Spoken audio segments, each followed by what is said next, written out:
This conference will now be recorded. Okay, so good morning, Padmin, and welcome back to a fresh new session on market risk modeling.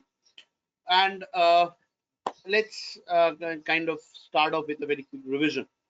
So in the last session that we were discussing, so we discussed about the details of the non-stationarity. So we talked about what exactly a non-stationary series is, what exactly is, or how is it that you would identify non-stationarity.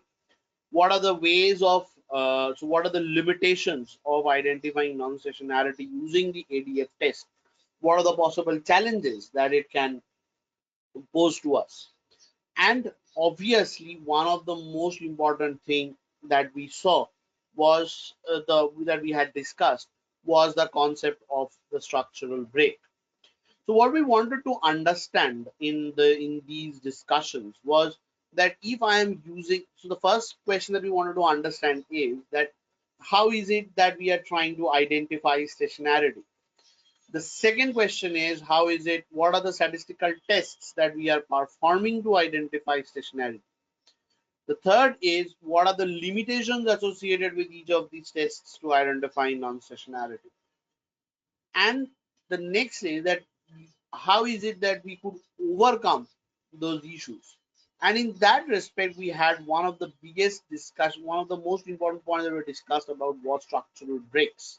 So the questions that we had over here is that how is it that structural breaks can be identified, and how is it that we could, how is that we could overcome this problem of the structural breaks, and from there, and then use ADF test. So these are some of the questions that we had talked about in these discussions. Now, from here, one of the next important questions that we would have over here is that given that there is a structural break, and that so then what is the way we would solve it? So we had a very small discussion around that as well. We talked about the rolling sample approach, right? Now, one of the important things over here was that how do we first of all identify a structural break, right? So, in order to identify a structural break, there are two things which are important. Number one, there must be a permanent change in the trend, right? So whatever the value was, so whatever the trend of the mean of the series was, the overall mean difference must change, right? So now what you have over here is you have a overall framework. So you have a change. So one of the things that you would have is that you would want to look into the trend before the break has happened, and look into the mean behavior after the trend after the change has happened, and then you compare the distribution of the mean, and if you get a permanent change in the overall mean distribution in the long run, you know that yes, it is this shift which has had impacted the final nature. So it has impacted the overall, so it has impacted the overall distribution. So that is one of the important features that we would have talked about. Now, the next question that we would have over here is, uh, the next set of questions that we would have over here is that we would want to identify, or so we would want to have an idea that how this structural break test is done. How is the chow test done? Now, when we are doing proc ARIMA, right, we can use a simple option chow and we can get that test done. So I'm not going into the very details of how to do the structural test, the structural break tests, right? So we'll be discussing them more when we do it, execute ARIMA on SAS. But before we go ahead and deploy ARIMA in SAS, there are a few other important concepts that we need to understand. We need to understand the different components of the time series model, right? And we need to understand the concept of a parsimonious model. So these are the concepts that we will be talking about. So as far as the structural break is concerned, one way to identify a structural break is that we take small rolling samples, let's say sample sizes of more than 50, of let's say I have a trading session, right? So I'm looking into the index value. So what I do is I take 50 trading sessions at a go, and I keep on rolling them by one sample every time, right? So the point from where the ADF starts rising, so that is the point from where I would expect, or I would expect a certain change in the trend, right? So I would expect the a permanent change in the trend and so on. So, so rolling sample exercises has been identified as one of the potential solutions to identify a structural break and thereby overcome that typical limitation of the ADF test, right? Because very conventionally, an ADF test is implied or it is deployed on the overall data, right? So at the test, at the stage of identification, right? At the state of identification, there are a few things that we need to understand, right? So at the state of identification, what is it that we need to do? So at the stage of identification, we need to identify whether time series is non-stationary or not. So the question that comes out is that what is it that I mean by non-stationary? So by non-stationarity, I mean that there are certain temporary components in the time series which is causing unnecessary fluctuations, right? And given that they are temporary in nature, they do not they do not cater to the fundamental behavior of the time series, and hence we would expect this. Hence, if they are included in the predictions, we would expect a certain non-volatility in prediction, and a certain inaccuracy in prediction, and in the time when they are not present. So the question that comes out is how do we identify that they are present? So the way to identify them is one of the very simple way is to use the augmented decupular test, the decupular test or the augmented decupular test, and identify whether they are stationary or not. Right. So if you see that the ACF graph is gradually declining over a period of time, exponentially declining, then it means that yes, there is no such issues with the time series. On the other hand, if I see that they are so if there are abnormal, there if there are some answer, if there are certain spikes, up and down spikes, right? Then you know that yes, there is an issue with the time series, and that it is not stationary. So therefore, we need to deal with them. So that is one of the important objectives that we would have to identify. So looking at the ACF graph, we can say that.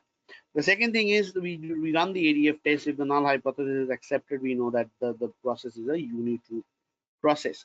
And to assess whether whether there is an ADF, so whether the ADF test should be executed correctly or not. So the next thing that we need to do is we need to understand that whether or what we need to do is we need to identify whether this is correctly done or whether this is being,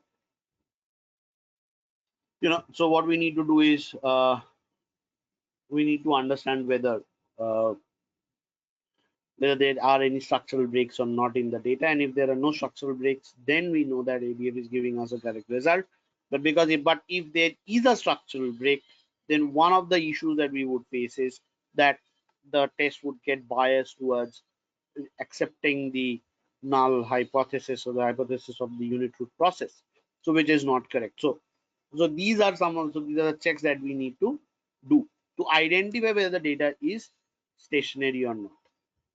Now the question that comes out is, if the data is not stationary, right, then how do we solve that problem, right? So what are the ways of converting a time series into a non-stationary time series into a stationary time series?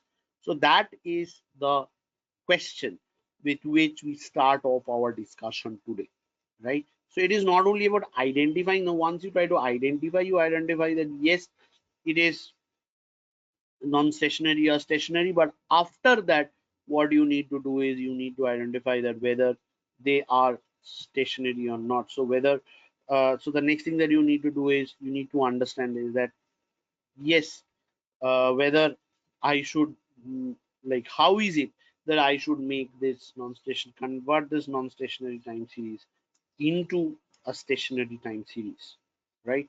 So So the topic that we start off our discussion with today is approaches of stationarizing a time series.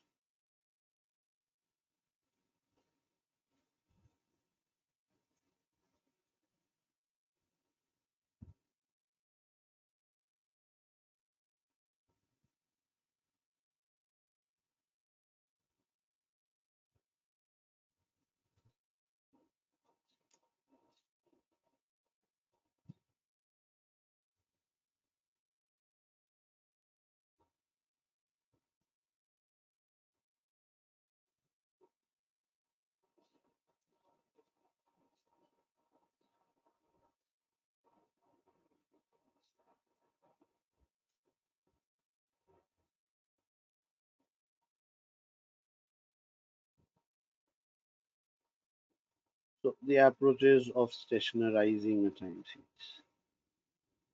Now there are two broad approaches that we'll talk about.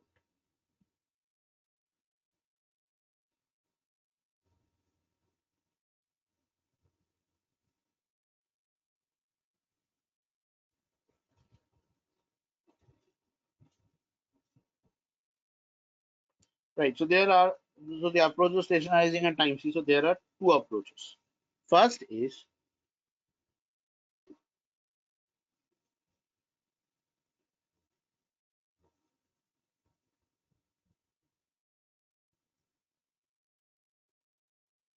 a trend stationary process.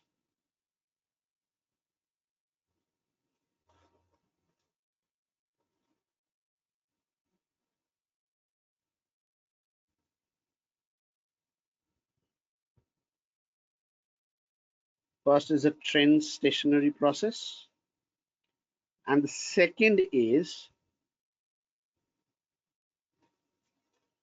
a different stationary process.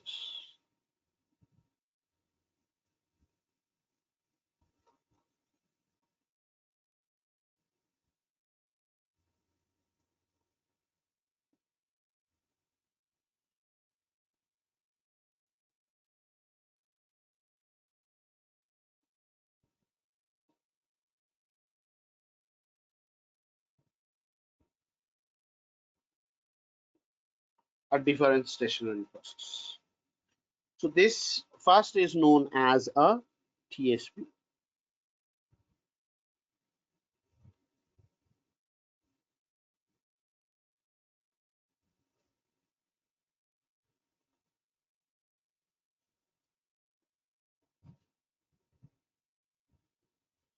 And the second is the different stationary process, which is the DSP.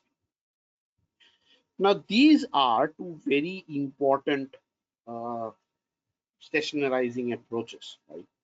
Now, our objective over here will be to understand that how, or first of all, why are these something which is not stationary? Like, so why are these are important, right? So why is it that a trend is harmful to a time series model?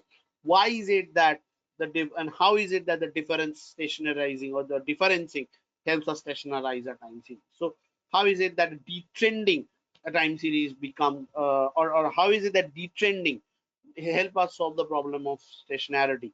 How is it that differencing help us solve the problem of stationarity? Right. So these are some of the important questions that we need to ask ourselves.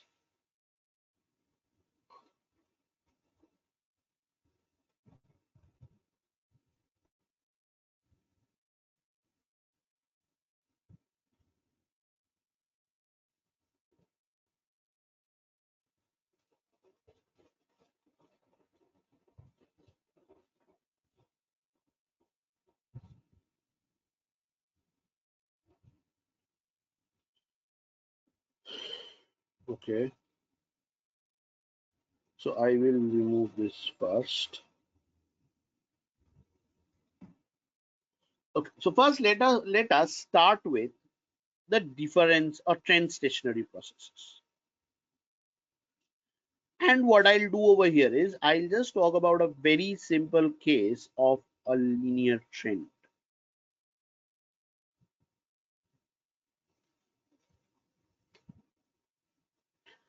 So I'll talk about a very simple case of a linear trend.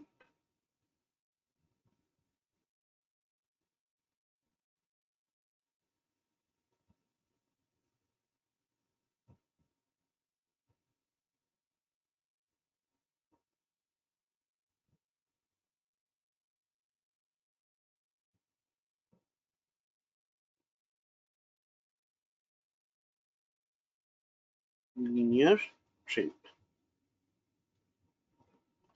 Now, when I talk about linear trend, what is a linear trend? So let's say I have a equation, a very simple equation of this form: yt is equal to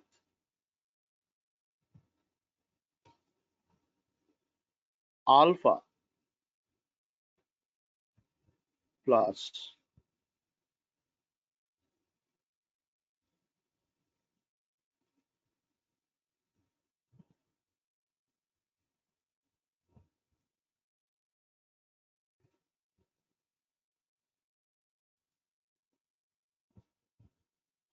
beta t plus ut.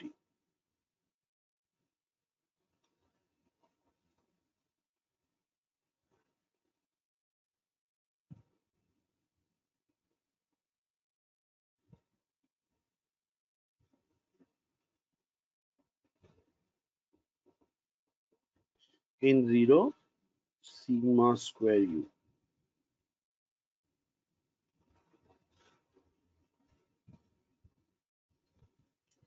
Right. So I have alpha plus beta t plus ut. So ut is in 0 sigma square u. Right.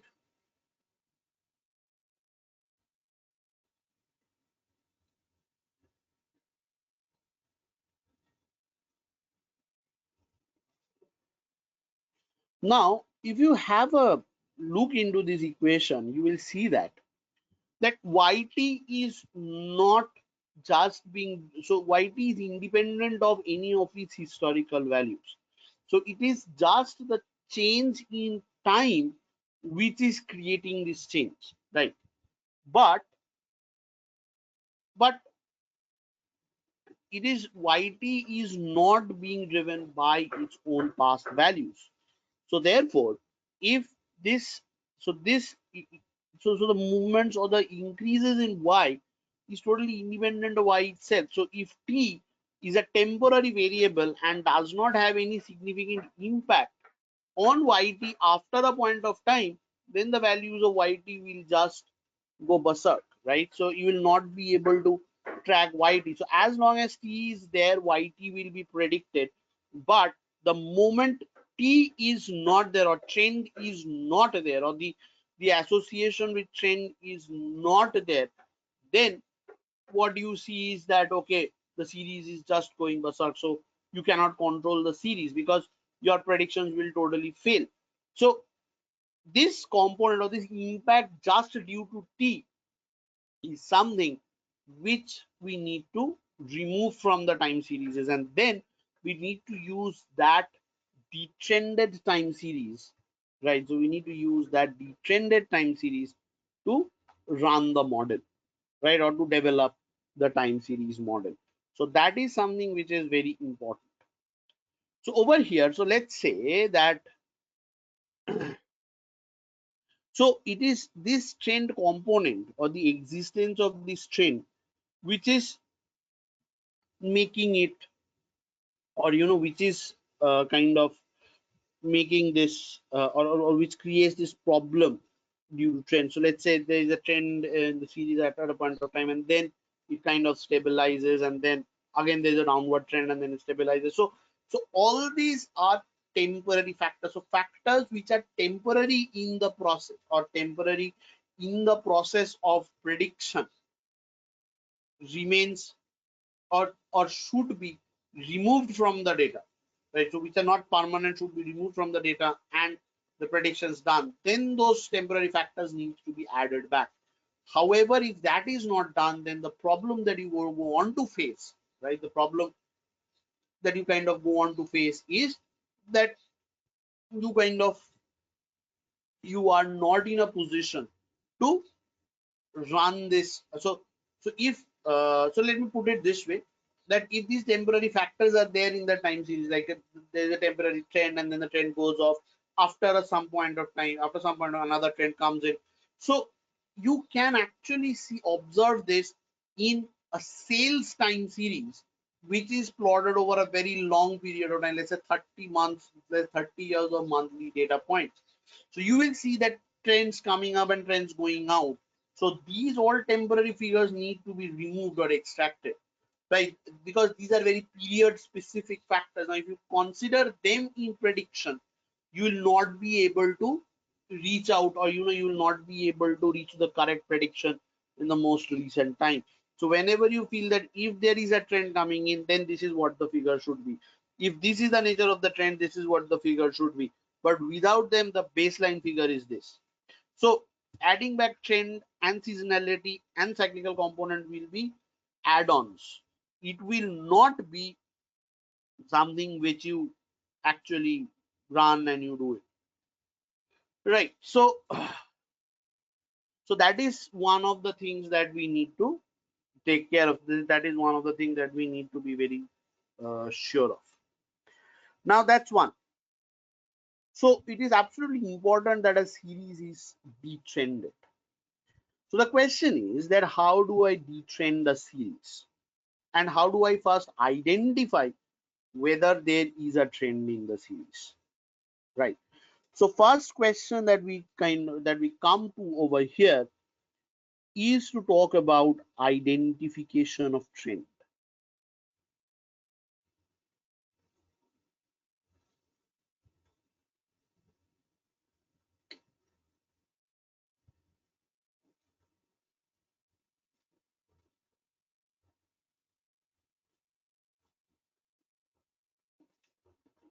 So the second question, the second thing which comes out over here is the identification of trend.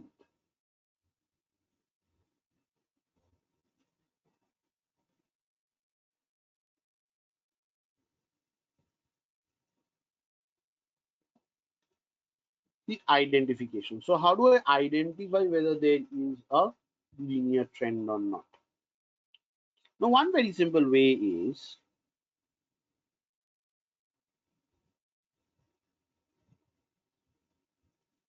regress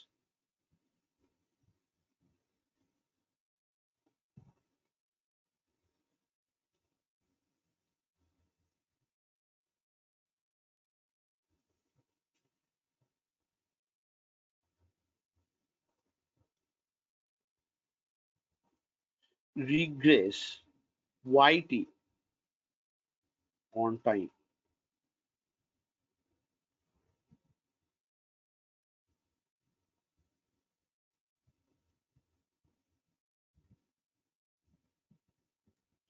Regress YT on time.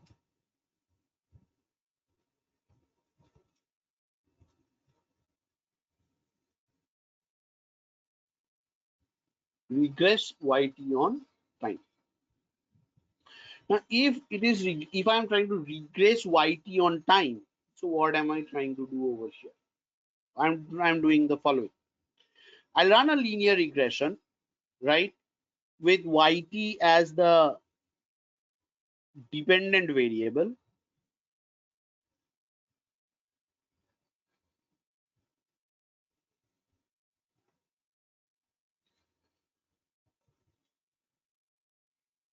and time as the independent variable.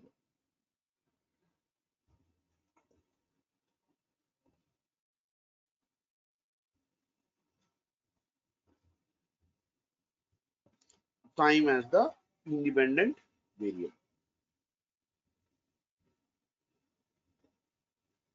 Right. So regress YT on time. So YT is the dependent variable and time is the independent variable. So this is one of the most important things that I have over here. Now after I do the linear regression, so after I have executed the linear regression, what you have is beta, right? So when I talk about beta,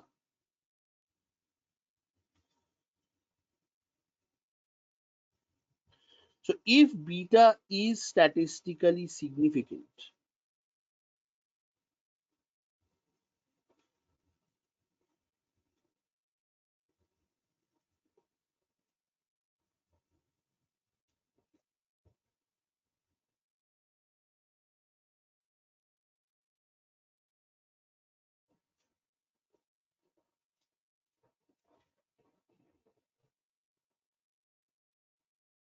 so if beta is statistically significant,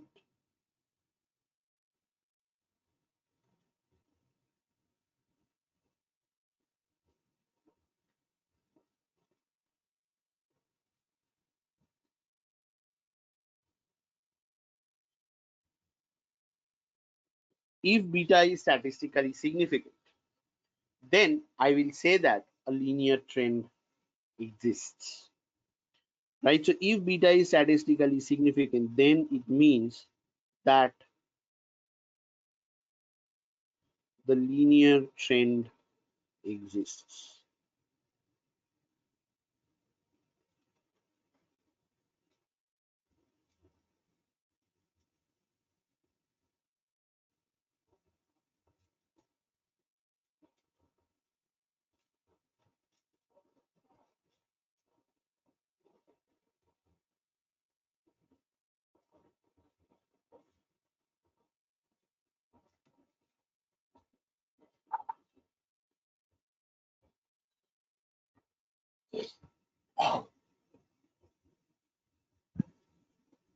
Right. So when I'm trying to identify this, what I'm doing over here is I'm just regressing yt on time t, right? Where yt is the dependent variable and time is the independent variable. And if I regress that on that and I see that beta is statistically significant, then we know that yt is that yt has a trend. So using that equation, so then the equation that becomes over here is, then with the trend, the time series will take the following values. Yt is equal to alpha hat plus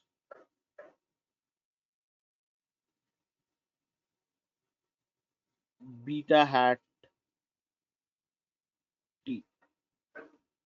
So this becomes your series with the trend.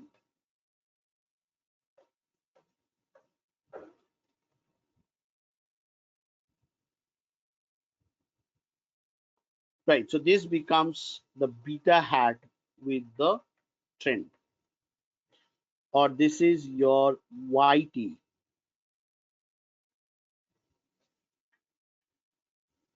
with trend.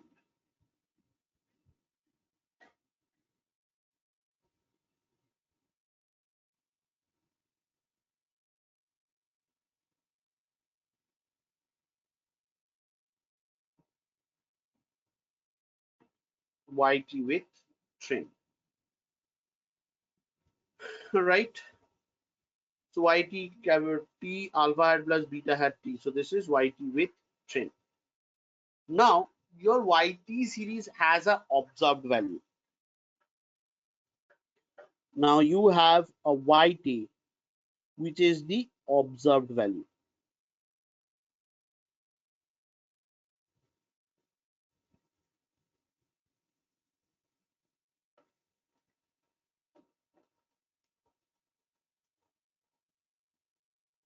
Right. Now the detrended value will be the difference between the value with the trend and the value and the observed value. So if I talk about the detrended value,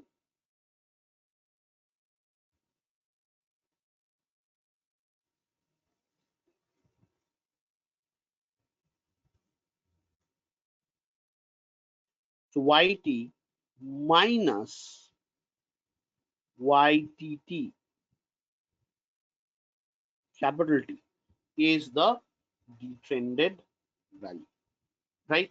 So over here, what I get to see is the following, that if I have to remove the trend from a series, I have an observed series, and then what I do is I try to find out that if there was a trend and if there's a significant trend, then what is that, what would be the relation between that time variable and YT. From there, I estimate the trended value. Now I subtract that trended value from the observed value, and that gives me the detrended series. So let's say that, now let's look into it through numbers. Now let's say YT, or the observed value of a time series figure, is 1600.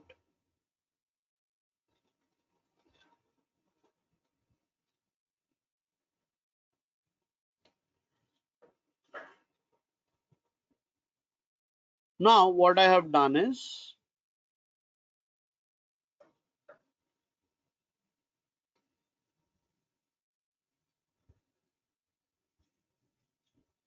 now let us say it is 600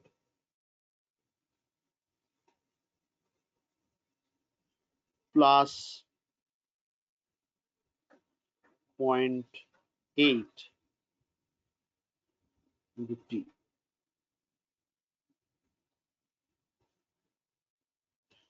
or let's say 900 into 0.8.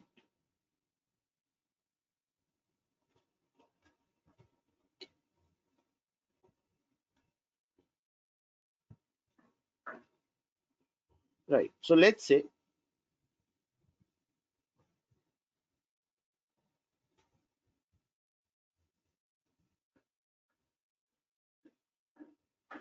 that T is 30.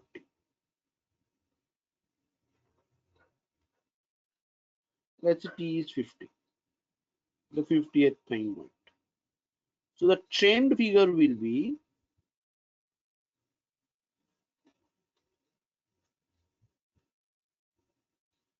900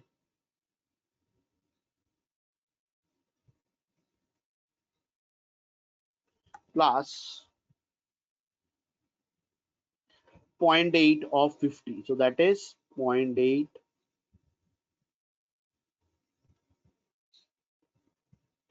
star 50.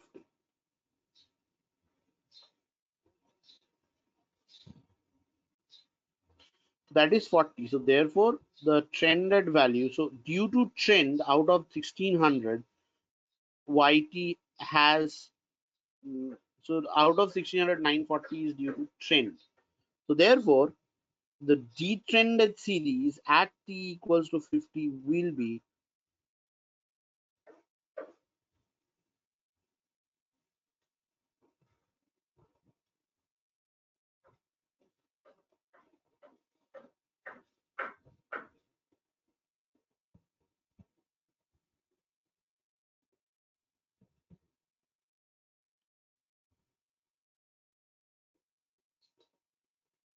is 940.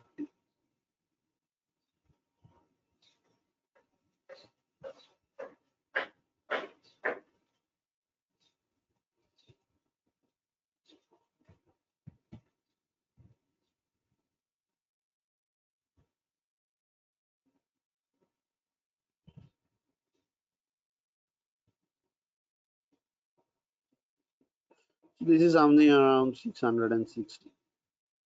So the detrended value is 660. So when I do the time series model, I would incorporate, right? So I would incorporate only 660 in the series of based on which I'll develop my model, and not 1600, because for 1600, right? So for 1600, this series will be absolutely, so it will have a trend, right? So out of the 940 is due to trend, and I remove that 940, so the remaining part is 660. Now this series, which has 660 as an input at the t equal to 50, is a detrended series.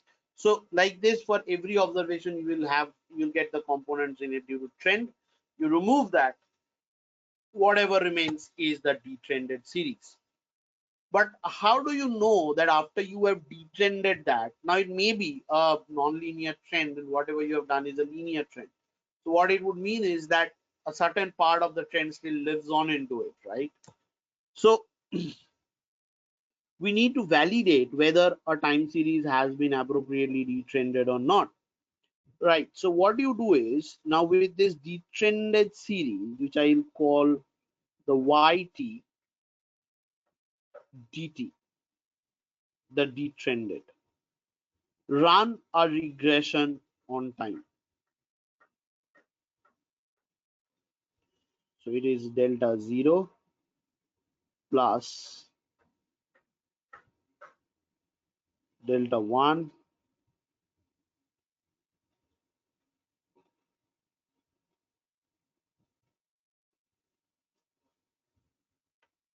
40. Now when you have done this, right, now when you run this regression, this delta 1, right, so which shows the causality impact between time and YT.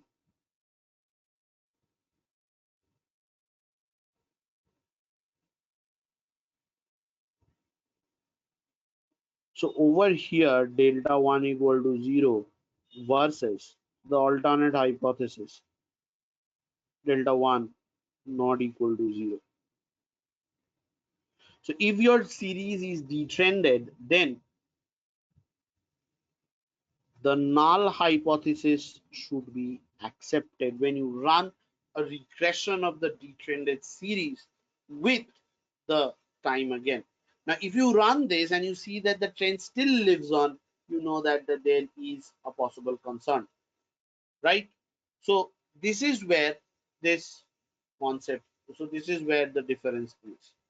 So what you have over here is delta 1 equal to 0 versus delta 1 not equal to 0 after you have executed the time series. So after you have executed this time series, what using a detrended series, you should see that the causality between time and YT is not statistically significant.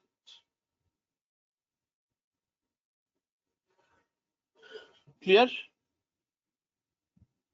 So this is a way through which we first identify the trend, then detrend the series and check whether the detrended series has happened, whether the detrending of the series has happened correctly or not.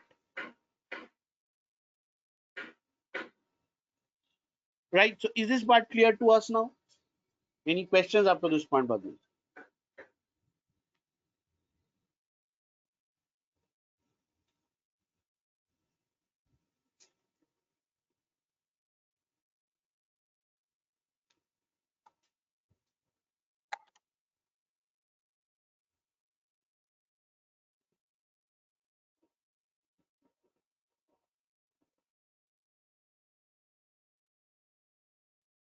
Perfect.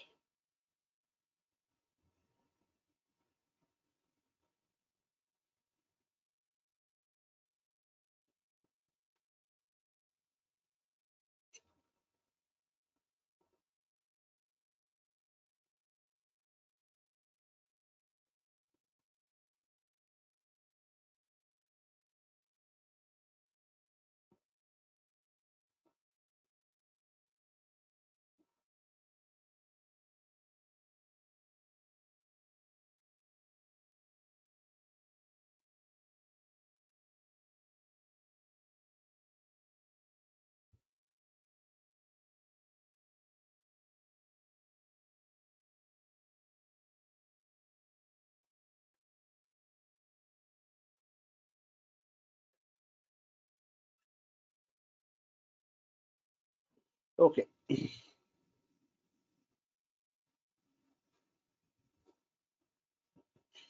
fine.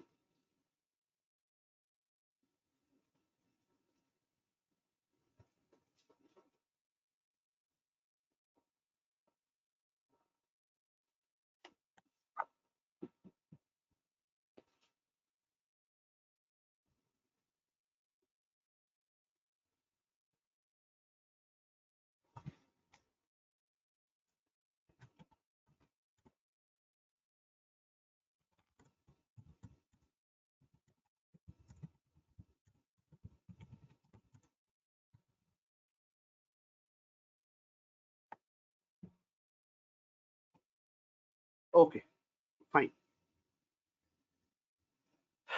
Okay, okay, Padmini, so let's take a quick 5 minutes break, right? I'll just be back in 5 minutes and we'll get started.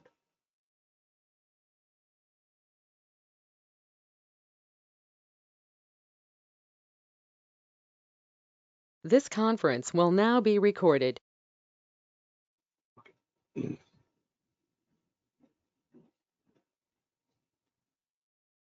Okay, so good morning. Okay, so welcome back, Padmini, after the break. So before we parted for the break, we just talked about a bit of. So we were talking about detrending, or we were talking about ways to solve the problems associated with non-stationarity. So how is it that we would kind of solve this particular problem of non-stationarity in this models? So from here, one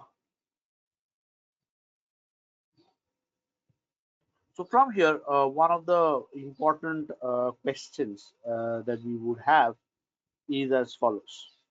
Right.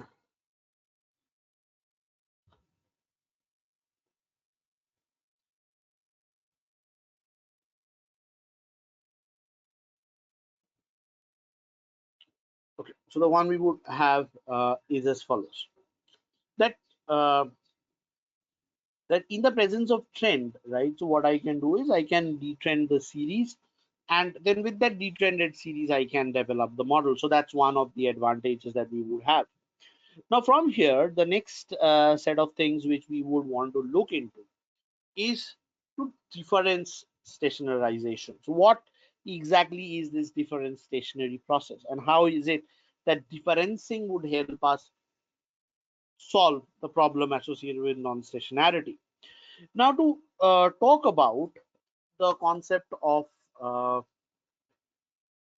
difference stationary processes, right? Or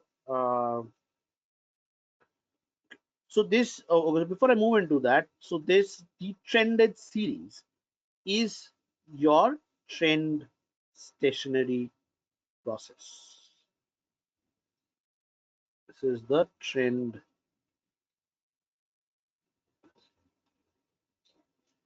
stationary process.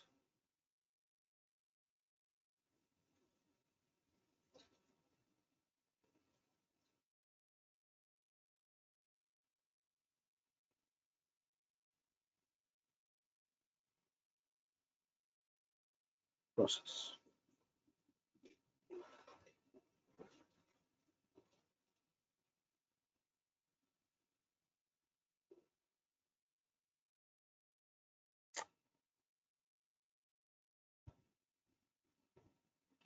Okay, the trend stationary process.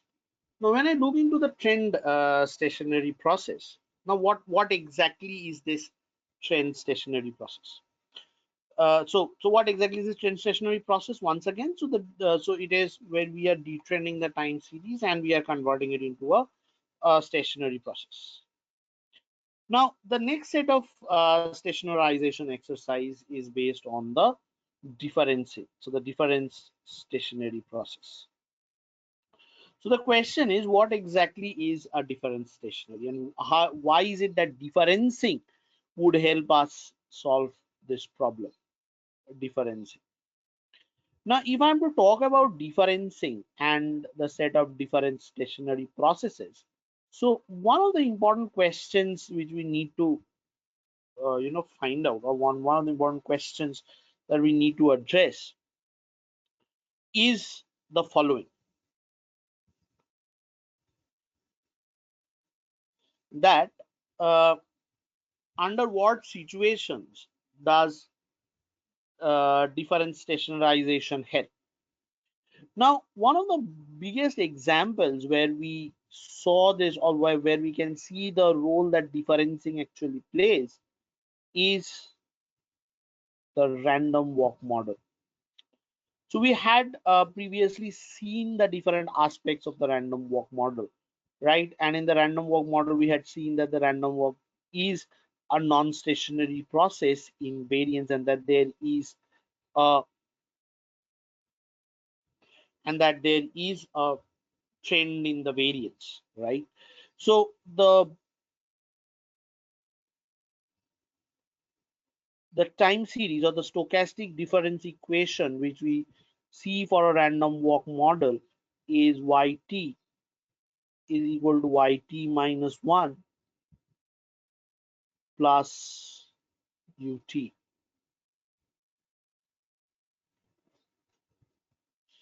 right? Where ut is a random error, so where ut is normally distributed with a mean 0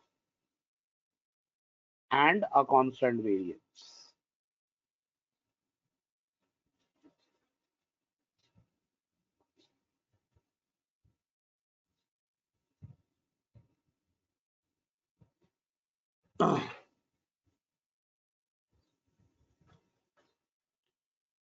Okay,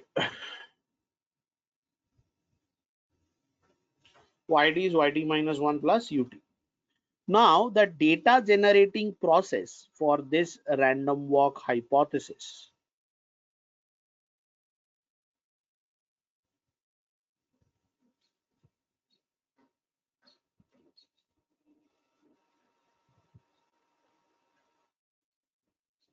the data generating process for the random walk hypothesis is something like this, right? Yt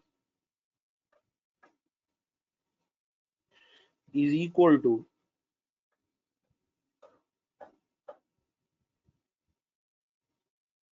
y0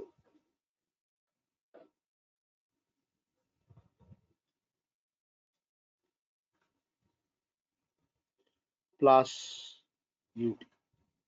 So yt is equal to y0 plus summation ut. So basically in the random walk process, and this is the reason why it is called a random walk process, that you start from an initial time point y0 and then the error keeps on, or the error keeps on accumulating. So yt equal to y0 plus summation ut.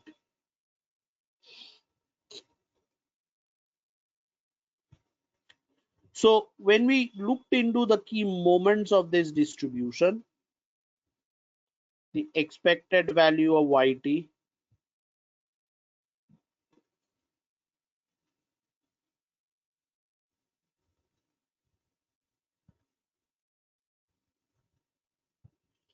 is equal to y0.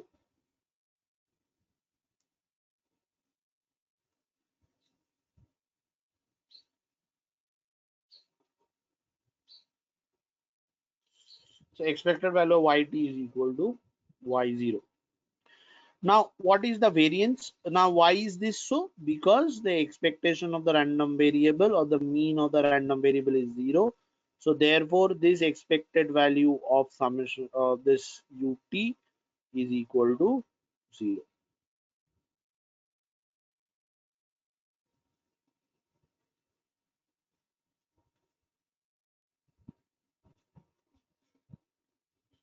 Is y0.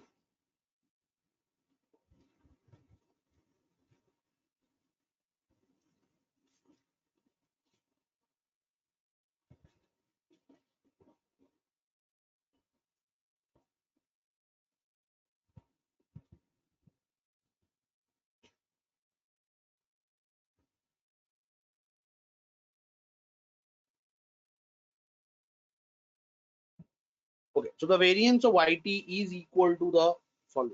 So how do you calculate the variance of yt over here? So the way we calculate the variance is expected value of yt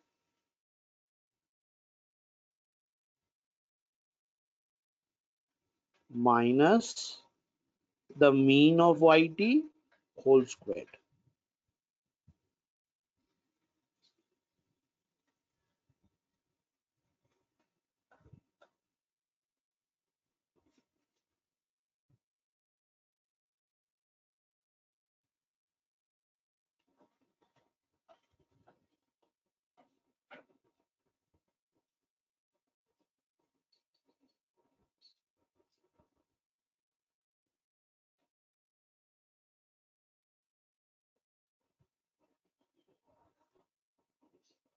Okay, expected value of yt square.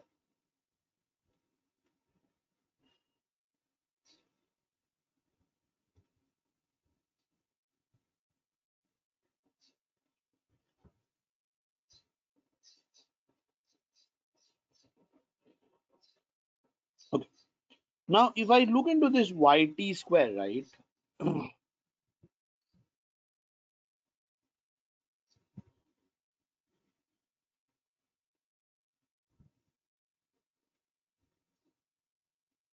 Mhm. No, please excuse me. So this is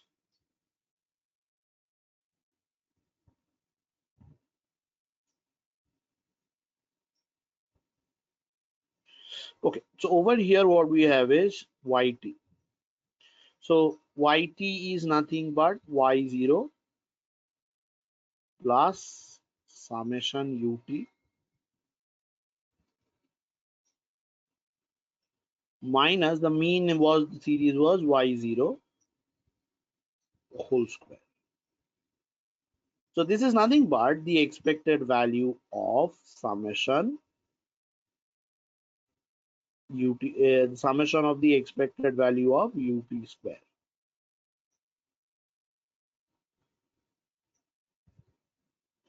Now, if I say this, so this is going to be t times sigma square u. Now, this is a typical time series. The random walk is a typical non-stationary time series, and that is the reason why we talk about the unit root process, because over here, if you look into the stochastic equation, you will see that the coefficient of corresponding to yt minus 1 is unity. Now, having said this,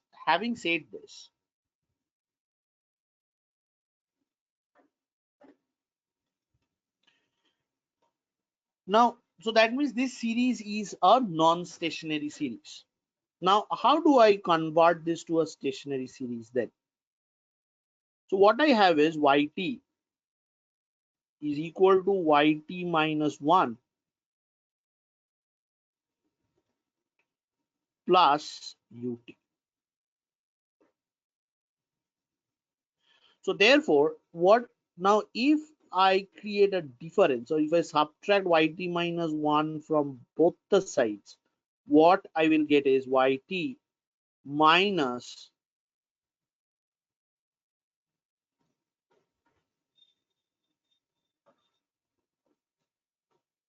minus 1 is ut.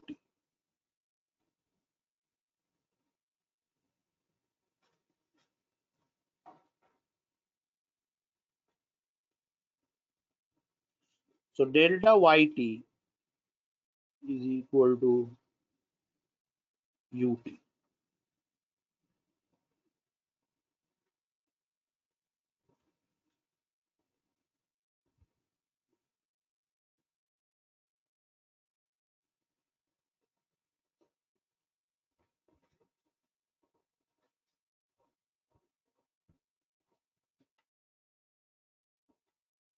Okay, ut follows a normal distribution with mean 0 and a variance sigma square u. So once I do the difference, right? So once the differencing is done, you can see that this time series becomes non-stationary. So yes, even though it's random in nature, but the mean is constant, the variance is constant. So this process, so therefore, this kind of a process will, so in this kind of a situation, differencing helps us solve this problem. So therefore, this is a difference stationary process.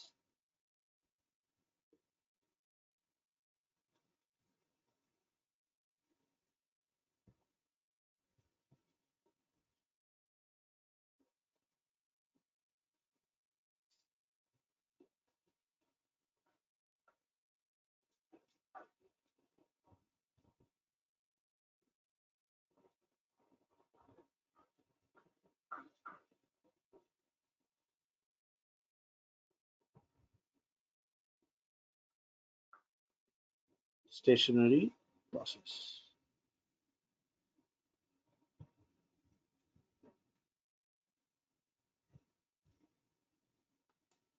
the difference stationary process, right?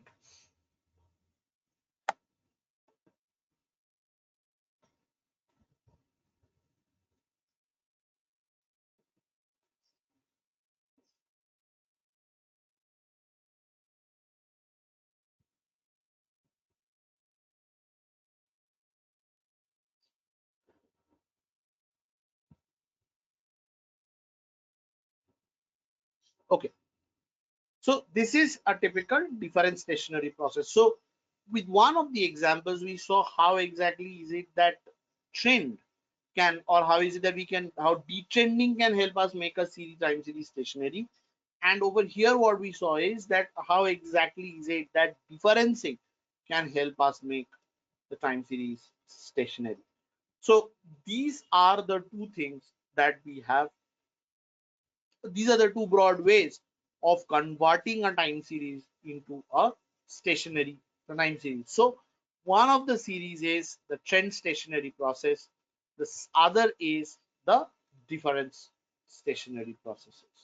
And these are the two broad ways of stationarizing a time series. Right? So any questions up to this point, Badmi?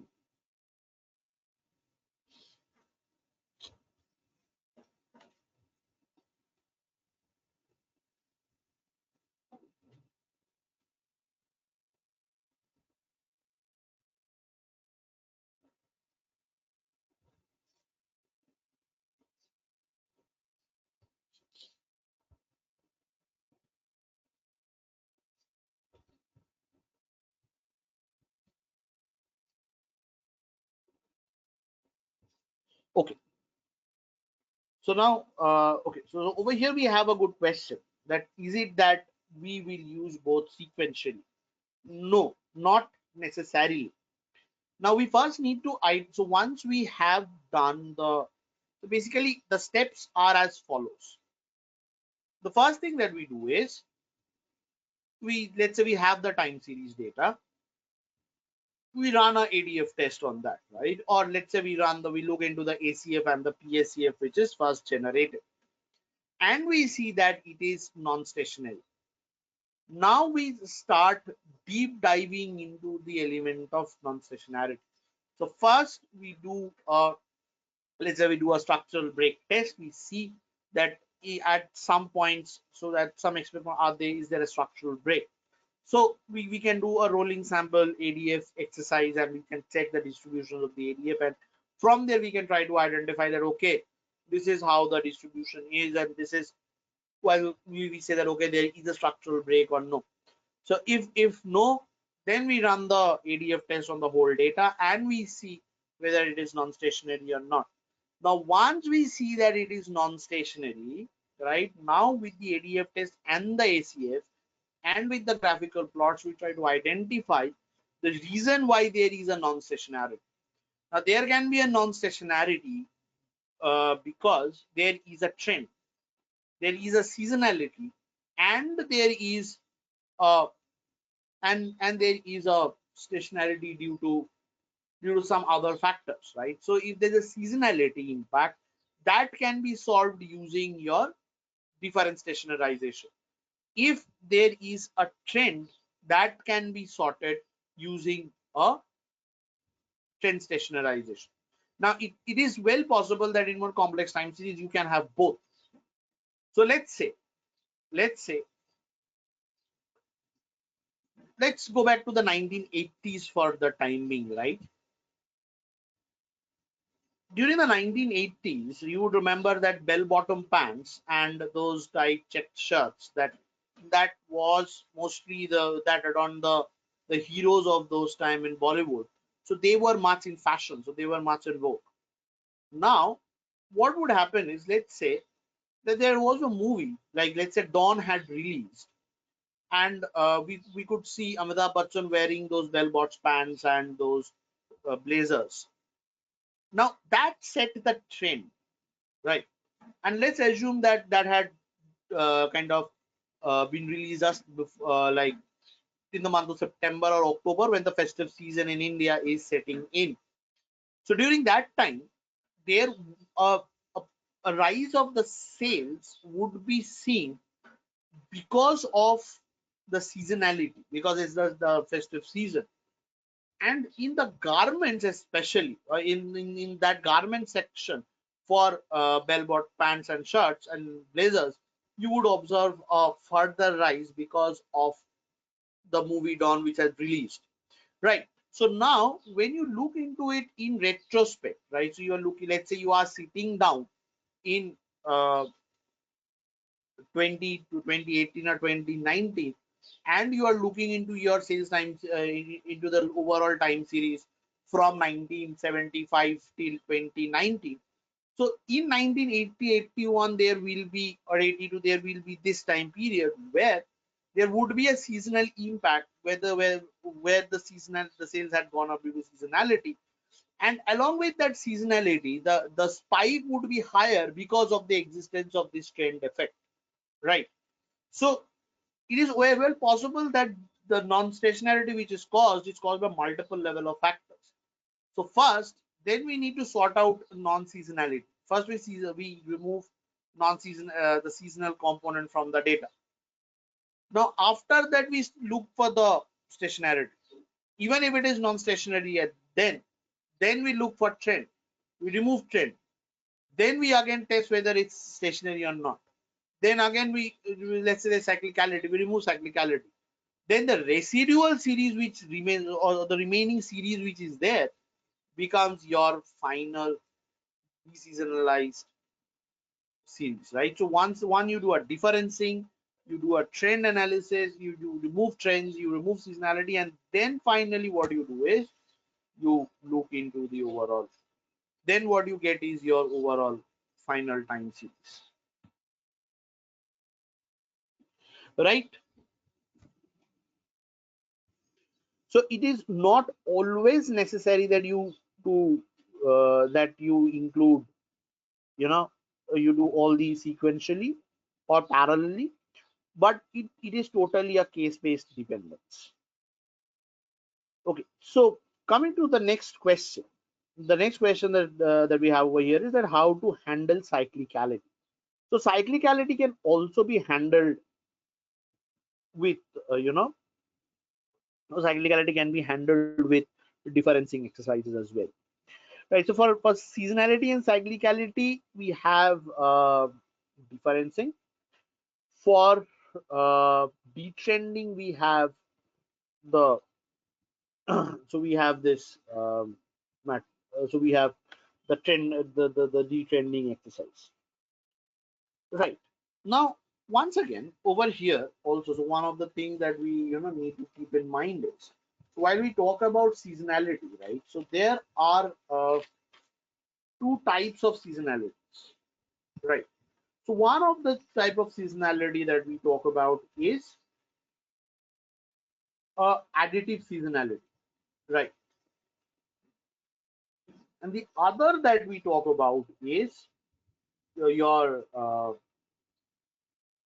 multiplicative seasonality. So you can have different types of not only seasonality, but I would say that these are different kinds of models.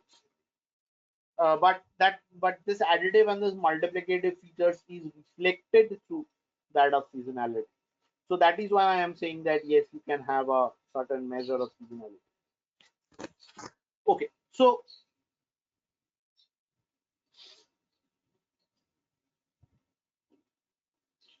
over here, one of the important things that we'll get, so we need to talk about before we just move on, is to talk about these two kinds of seasonalities.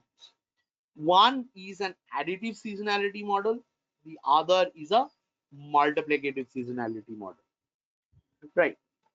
So what does that mean?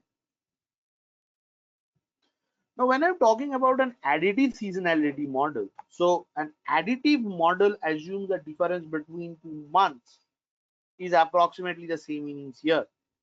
So in other words, basically, so when I talk about a seasonality impact, right? So there is always an amplitude, right, of the seasonality. So the amplitude is the time through which the the height of the ACF is obtained, right? So the difference between the two must be more or less the same, right? So every time the spike happens, or the spike in the time series happens more or less similar. So let's say your seasonality is 12 months. So basically it says that whatever there was in October and what last year the peak that in October this year. So if I difference this or I subtract them, then I would get a difference, right? So similarly, if I do the difference between 2018 and 2019, the difference should be more or less the same. So that is an additive seasonality. So in an additive seasonality, uh, so it is not that it's not that the sales are multiplying too much. The impact due to the seasonal effect remains more or less constant. So that is additive seasonality. The second is multiplicative seasonality. So in multiplicative seasonality, so basically the implicit factors are kind of incorporated in a multiplicative manner, right? So in these cases, the absolute difference between the two time series is not that important. What remains important is the percentage change between the two time series. So let's say the percentage increase in sales which had happened last year in October and the percentage increase in sales which will happen this year October. So there will be a certain percentage change, right? So if I compare the percentage change from 2018 to 2019 October, that percentage change will remain similar.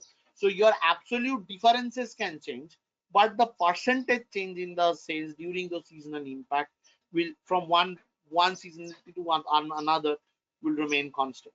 So when we are looking into seasonality, we also need to identify that how exactly is it that this seasonality should, or how is it that this seasonality is. So whether the seasonality is a multiplicative seasonality or the seasonality is an additive seasonality.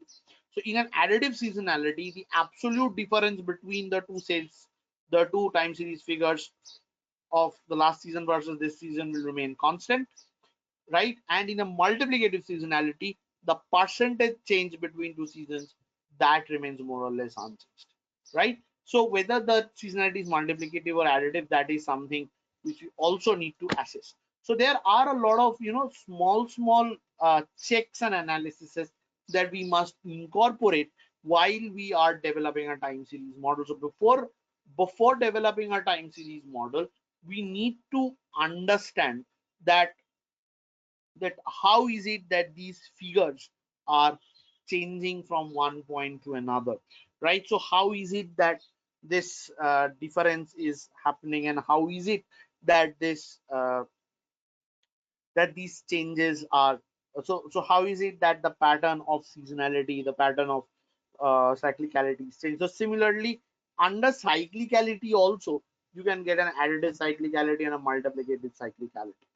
So these are some of the important features of, or these are some of the important considerations that we must take into account when we are trying to we are trying to stationarize a time series from a non-stationary time series, right?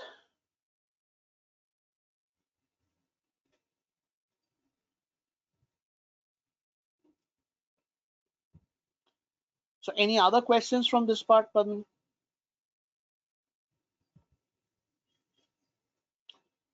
Perfect.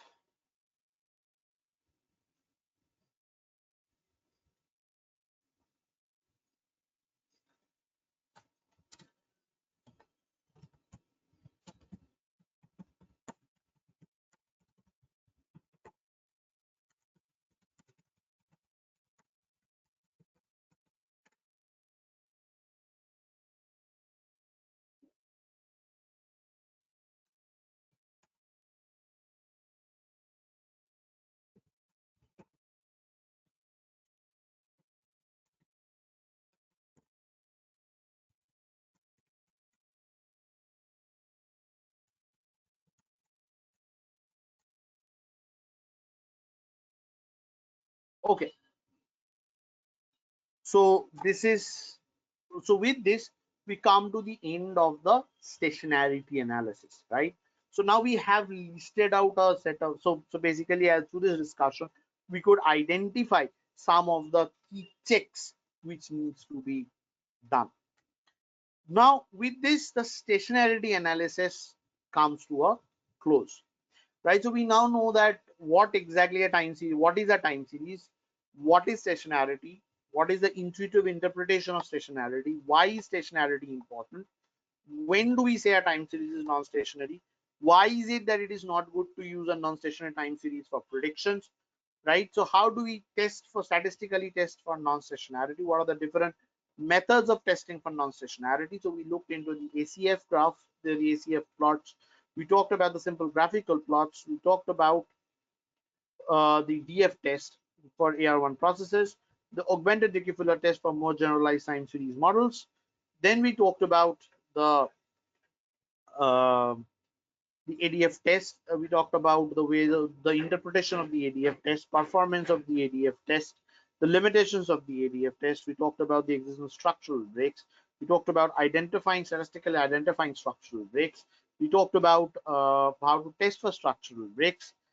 Then we talked about, in today's discussion, we talked about the approaches of stationarizing a time series. We talked about trend stationary processes, different stationary processes, and we talked about those components of non-stationarity and how the respective components can be handled, right? So we talked about the respective validation checks that we need to know in order to, before we initiate, even before we initiate the testing of our time series, right? And finally, what we had talked about was we had talked about uh, developing these. So we talked about developing developing the checks that are needed for trend stationarizing or different stationarizing the process, and why is it that trend stationarity is important? Why is it that different stationarity important? What type of problems can each of these stationarizing exercises solve?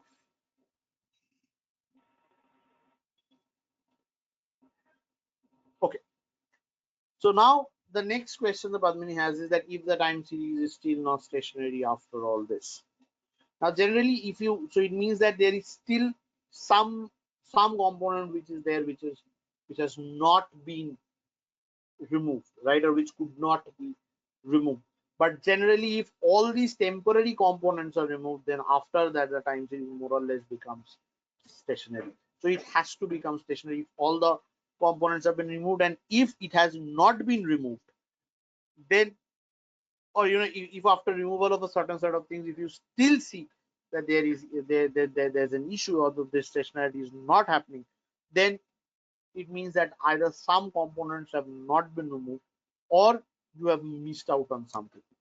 So that is something that, so that is what is meant by this. So if you have removed all the temporary components, right, successfully, and the correct components, then the time series will always turn out to be stationary.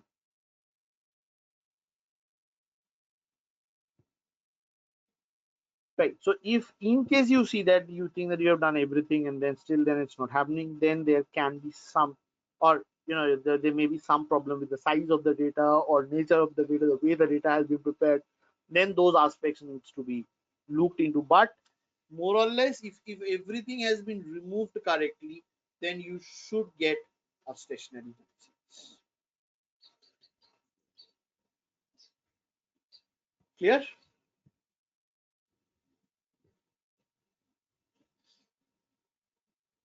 Perfect.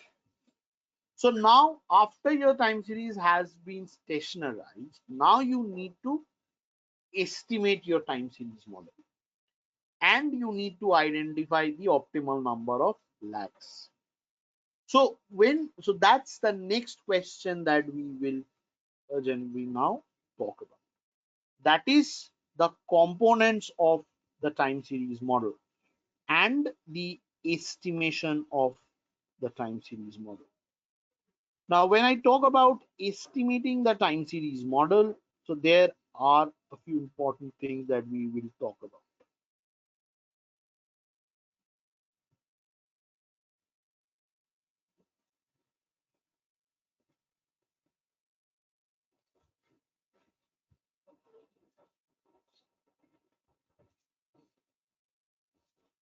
the time series model.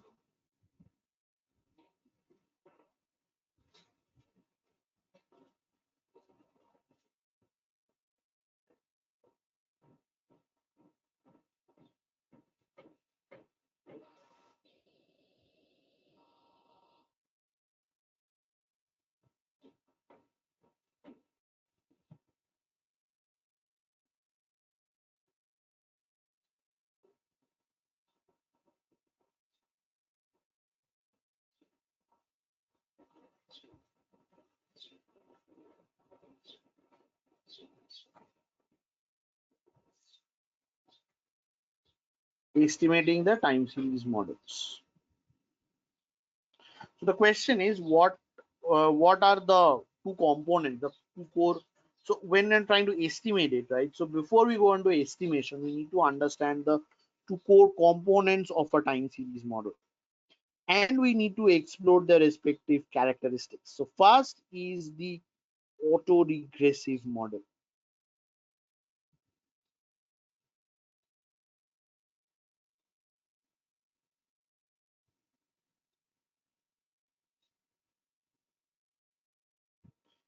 And then what we have over here is the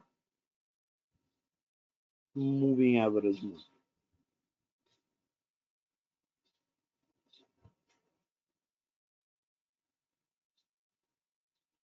The moving average. Now, these are the two broad components of the time series models that we have. So, one is estimating the time series, and the second is the auto. So, in the estimation exercise, we'll talk about the autoregressive models, how to test for the significance of the coefficients of the autoregressive models, and how to test for the significance of the moving average models. Right? So let's take this discussion up in the next class. So go through this non-stationarity exercise. The recording will be ready in the next 30 minutes. You can download that. So I have named the session as market risk session time series analysis final day. So this will mark the close of the stationarity exercise. After which we'll start off with the autoregressive and the moving average exercise. So first go through this part, and then we'll continue with the autoregressive and the moving average. Right? Okay. One quick question before I close, Padmini. Are you available between 4 to 5:30 today in the evening? I mean, in the afternoon. Will that be possible for you?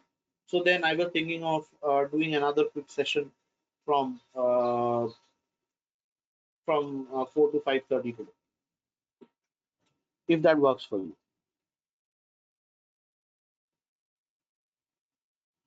Fine.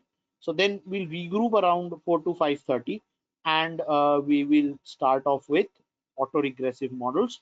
So till then, what you can do is you can go through this and go through this portion and the video. And I had shared the Excel sheets yesterday. So you can have a look at them. Then we can start off with autoregressive and moving averages. Thank you.